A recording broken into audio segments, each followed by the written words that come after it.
Dei omnipotentis, Patris.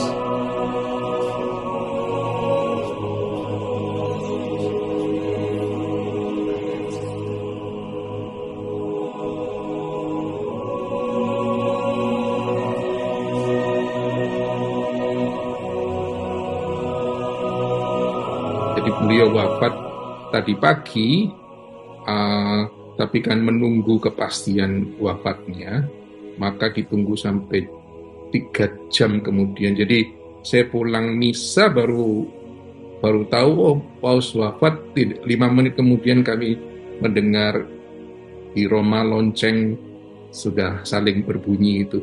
Biasanya kalau ada seorang Bapak Suci yang wafat, akan ada lonceng yang khusus, dentangnya pelan, yang menunjukkan kesedihan. Itu ya yang terjadi saat ini.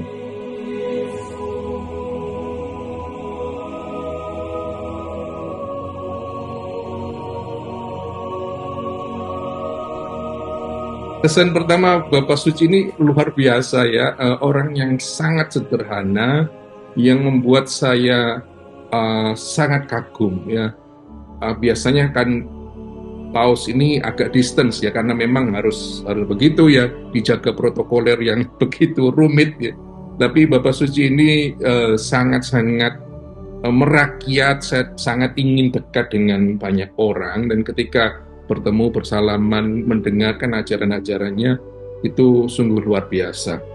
Satu waktu ketika saya masih studi dan menulis tesis, sebelum saya bertugas di sini kembali, waktu itu waktu dia baru pertama kali baru awal-awal tahun itu ya. Saya berjalan di lapangan Santo Petrus seperti biasa karena rumah kami dekat di sana. Lalu saya mendengarkan dia ngomong tentang gereja. Saya paling Paus bicara tentang gereja ya pasti dia sangat teologis tinggi, tetapi dia memulainya dengan sebuah cerita yang sungguh menyentuh tentang seorang penjahat yang dipenjara, yang tidak ada orang yang mau mengunjunginya, pasti karena orang itu penjahat, dibuang oleh masyarakat, tetapi ada seorang yang selalu datang mengunjunginya, tidak peduli apapun statusnya itu.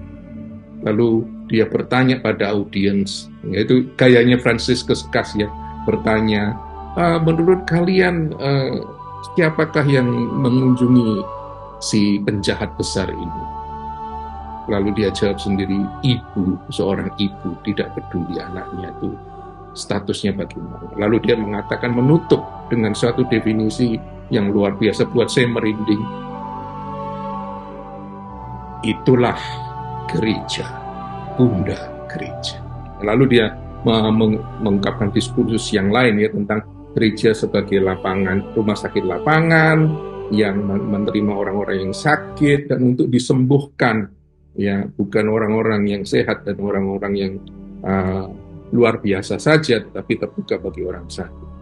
Dan luar biasanya itu bukan hanya teori, dan dia masukkan itu dalam prakteknya itu. Itu yang membuat agak reformasi ya di Vatikan. Martoriata Ucraina e della Terra Santa, la Palestina, Israele, che tanto soffrono l'orrore della guerra.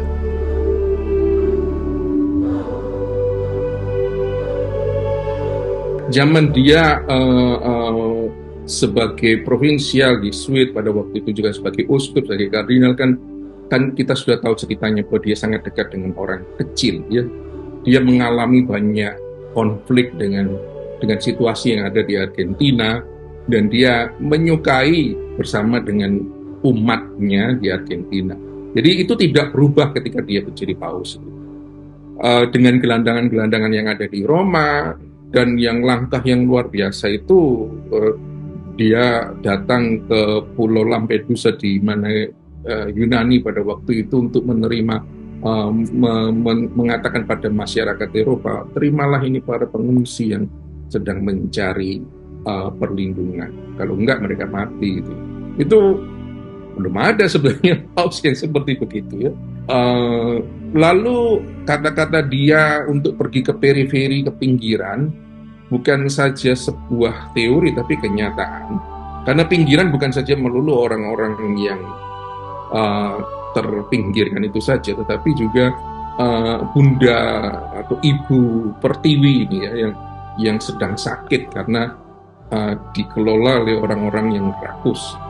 Maka dia menulis ensikliknya yang membuat nggak senang banyak orang yang, terutama negara-negara kaya gitu ya, dengan Laudato Si-nya sangat revolusioner.